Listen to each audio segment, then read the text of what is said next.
Hello friends, welcome back to Knowledge Point Smart Coaching Classes. This is Mang sir, your English teacher, trainer, communications builder and a motivational speaker. So without wasting any time, let's start our topic. तो friends, आज मैं आपके लिए लेके आया हूँ फिर से एक मज़ेदार और इंटरेस्टिंग टॉपिक एडवांस स्ट्रक्चर का। जैसे कि कई बार आप बोलते हैं कि मैं किसी तरह पास हो गया, या फिर मुझे थोड़ा बहुत शर्म आ रही है, अब तुम्हें कुछ न कुछ करना ही पड़ेगा, या फिर कोई ना कोई तुम्हारी मदद ज़रूर करेगा। अगर ऐसे सेंटेंस आप बनाना सीखना चाहते हैं तो इस वीडियो को स्किप मत करिएगा, लास्ट तक देखिएगा। अगर लास्ट तक आप देखेंगे तो तभी सीख पाएंगे, अगर स्किप करेंगे तो कुछ भी नहीं सीख पाएंगे। और अगर वीडियो अच्छा लगे तो प्लीज़ लाइक कर दीजिएगा। चलिए शुरू करते हैं। तो फ्रेंड्स, पहला स्ट्रक्चर जो हम देखेंगे तो वो होगा किसी तरह या किसी भी तरह या जैसे तैसे वाला। तो इसकी अंग्रेजी होती है समहाउ। अगर हम इसे स्ट्रक्चर में यूज करें तो इसको सेंटेंस के पहले भी रख सकते हैं तो हमें कॉमा लगाना पड़ेगा, अगर सेंटेंस के बाद में रखेंगे तो कॉमा नहीं लगाना पड़ेगा। जैसे मैं किसी तरह से पास हो गया, या फिर मैं जैसे तैसे पास हो गया। किसी भी तरह से आप बोलें, सेंस समझना है आपको। तो इसका ट्रांसलेशन बनेगा आई पास्ड समहाउ। अगर आप समहाउ पहले लिखेंगे तो बनेगा समहाउ कॉमा आई पास्ड। तो फ्रेंड्स, अगला एग्जाम्पल है वह जैसे तैसे वहाँ से बच निकला। तो he managed escape from here somehow. वह किसी तरह से राजी हो गई। She became agree somehow.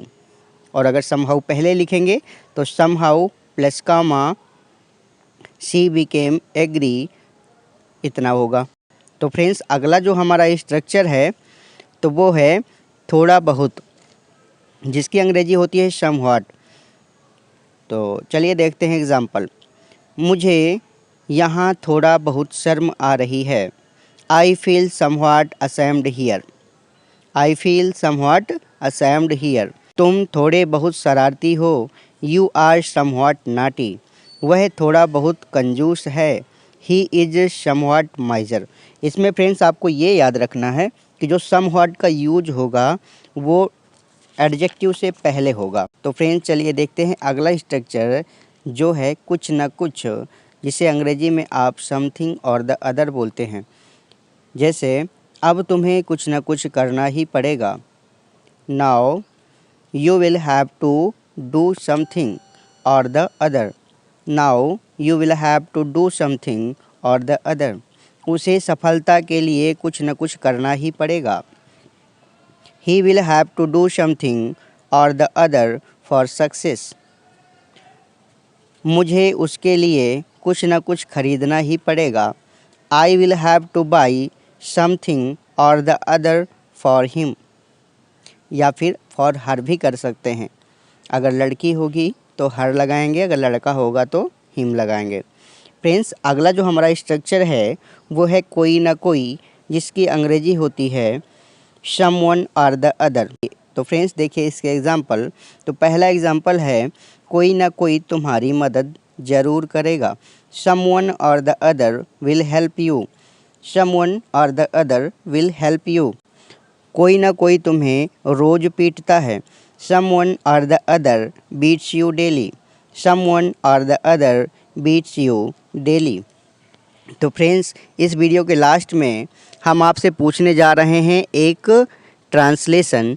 अगर आपने इस वीडियो को अच्छे से देखा है तो ट्रांसलेशन बना करके कमेंट बॉक्स में ज़रूर बताइएगा, तभी हमको भरोसा होगा कि आपके लिए ये वीडियो लाभकारी रहा है।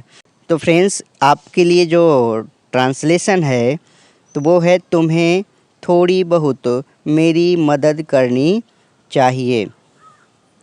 लिख लिया आपने, तुम्हें थोड़ी बहुत मेरी मदद करनी चाहिए। इस वीडियो को लास्ट तक देखने के लिए आपका धन्यवाद। Thank you very much.